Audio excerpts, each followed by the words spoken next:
Buds, ano comments mo? First LGU mayroon MRI machine, CT scan, cardiac heart operation operated sa ospital ng Manila. Sabi ni Yorme Isko Moreno. Congratulations kay Yorme. Sana lahat ng LGU na kumikita, bumili niyan. Yan. Christy Benson, taga Cebu, sugurin nyo ang bahay ni Romualdez. Meron bang bahay sa Cebu si Romualdez? Hindi ko po alam. Boss Bad, sana palitan na ang leadership sa Senate. Ginagago lang tayo ng mga ungas na Soto at Baleling. Nagpagago ng una yung mga senador eh. Alam nyo po, ganyan talaga pag hindi malilinis yung mga senador. Baliktarin. Yung mga bilyar, tignan nyo, nakakompromiso sila eh. Baliktad agad. Ginipit sila, gigil na gigil sa kanila si BBM eh. Di ba? Nung election pa lang, nung bumaliktad si Camille Villar, nung nagpa-endorse kay BP Sara, binanatan na ng binanatan yung prime water. Ayan. Sana palitan na. Watching from Hong Kong, Beth Derberoso. Si Romeo Bernabe yung nagsabing sana palitan na. Ayan.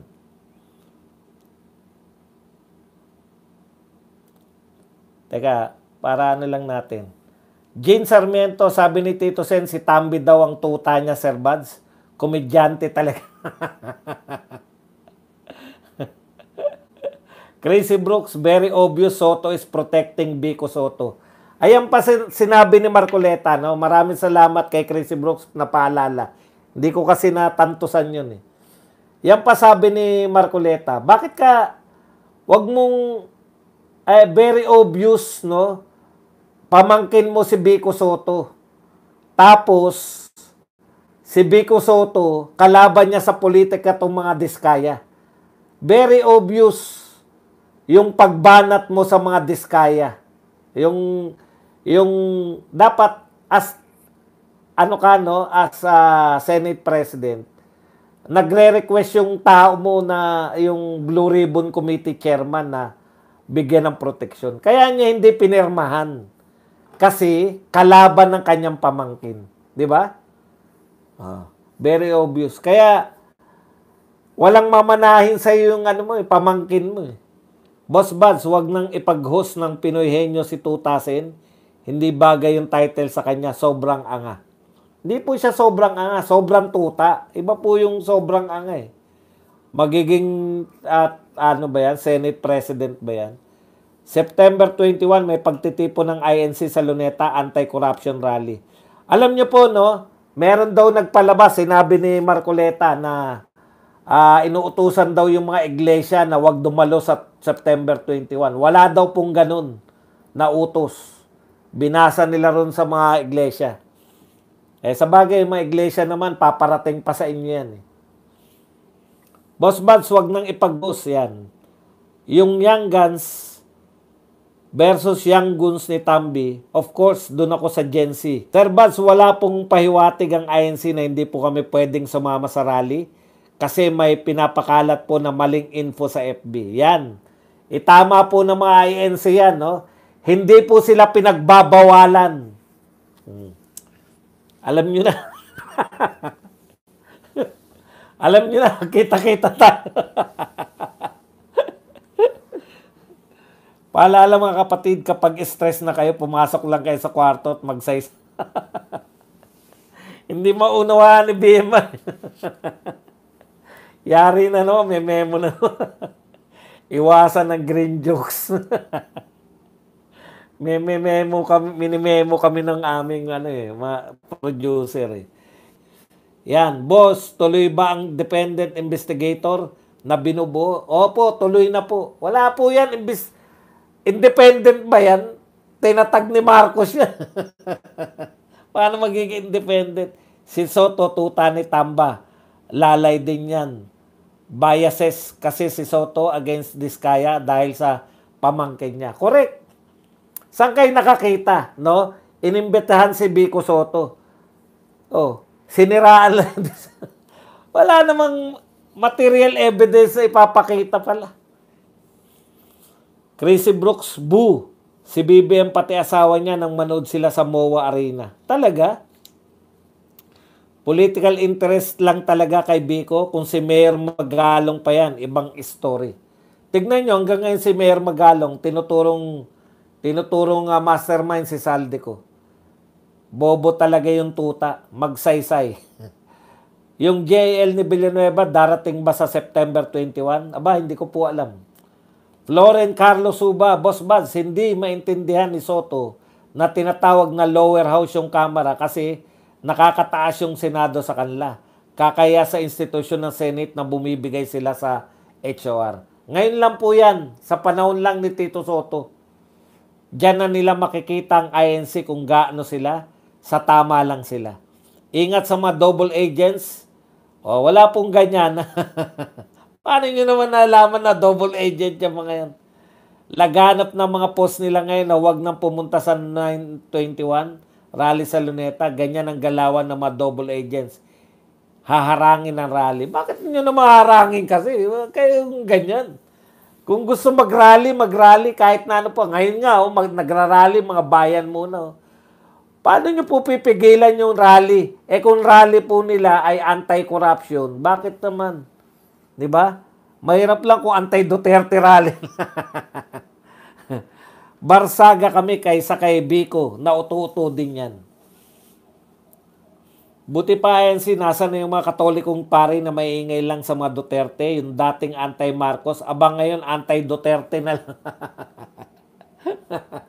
Ang tanongin mo sa mga anti-Marcos na anti-Duterte na lang ngayon ay magkano? Wala namang kaduda-duda yan na sila ay magkano. Barsaga kami. Yan. Kablag. Walang atendon mga Ilocano na tangalang. Buds, yung PD pala ni Caitlyn ay Barsagang apelyido. Buds, yung PD pala ni Caitlyn ay Barsagang apelyido. Hindi po. PD, patay na po. Patay na po yun si PD Barsaga. Yung KOJC darating ba sa September 21? Wala pong wala naman pong wala po akong nababalitaan kung yung KOJC darating. Baby Boomers 1946 to 1964. Generation X 1965 to 1980. Millennials Gen Y 1981 to 1996. 97 to 2012. Talaga? Alam ni SN, ha? Ano na susunod sa Gen Z? Ubus na numero. Kaya naging tuta na lang si Soto. Isang sabi ni Tamba kay Daryl Yap na ituloy ang movie niya tungkol kay Pepsi Paloma. Kaya naging tuta na lang. Ba't wala na si Paduano? Talo. Boomers po, lolo na po. Bas Generation X tayo sa edad natin. Bakit tayong speaker na si Romualdez ay kailangan pa niya na speaker? Correct. Spoiled kasi. Sir Bad si Remulla, pag naging ombudsman, wala na po. Talagang wala na talaga tong tao na to. Ang nila, panligtas nila sa sarili nila eh. Hindi rin nila alam kung bakit? Ito lang ang tanong. Bakit? Pagka ba wala na sila sa kapangyarihan, hawak pa nila si Remulla?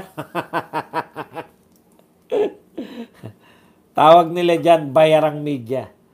Jay Chongson, gawa ka bago account, antayin ko. Nung panahon na ni Senior, may chismis noon na si Imelda ang nagpapatakbo. Now si Tamba nagpapatakbo. Romualdez talaga. Yan.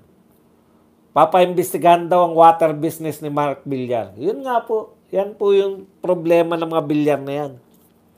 Kaya kinakailangan nila iligtas yung business nila. Boss Badong, nag-execute ng writ of amparo. Pinapasagot sa Senado. Ang Senado ng 72 hours.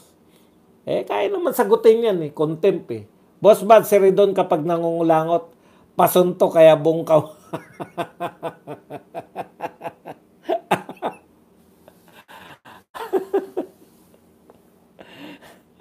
matayaan sa wedding 311. Nakakawalang gana ang mga bilyar. Sana kumandidatong gobernador si Kiko, mas maganda po siya na congressman. Wala po. Pag ikaw po naging gobernador, hanggang Cavite ka na lang. Pag congressman kasi talagang nakakabanat ka eh. Sana tumakbo siyang senador. Yan, pwede. Kaya lang, bata pa yata yan eh. 20-something pa lang. Ilan ba ang senador? 35 o 30? Boss, sino kaya mga pwedeng mag-speaker kapag natanggal na si Tambi? Huwag kayong umasa na, hindi naman yan yung purpose natin, matanggal siya eh. Ang purpose natin, talagang makasuhan. Hindi naman po matatanggal yan sa Senate. Tignan nyo yung style nila. Lahat ng bata nila, meron silang alas. Di ba? Kayang-kaya nila. Kita mo si kaya alam nila, batang-bata nila si Chis eh. Kasi may alas sila kay Chis. Yun, nilabas na nila. Di tuloy-tuloy si Chis. Si Ridon, lumuluwa na lang mata kakasinungaling. Dapat ipagbawal ang patakbo. Ridon nga pala. Kala ko ba, dolo? Akala ko ba gusto mo imbestigahan yung Dolomite tsaka yung baha? Ano na? Diyan siya unang nagpakilala eh, no? Nauto niya rin eh. Okay to, bumabanat sa Duterte. Bilyar siblings, mga hudas. Sabi ni Barsaga kay Representative Attorney Rene ng Kabataan Party List na siya lang ang abogado hindi nakakaintindi ng saan yun? Nabanggit natin kanina yan eh. Nawala. Confidential dahil hinahanap pa rin kung saan ginastos ang confidential fund ni Sara. Tama ka naman dyan, Boxput TV. Natalakay natin kanina yan. Dapat ipagbawal na patakbuhin mga oligarch clan kasi puro pabor sa kanila ginagawa nila. Hope wala nang uwian pagpunta sa rally. Till. Huwag naman. Mananakit mga tuhod natin yan.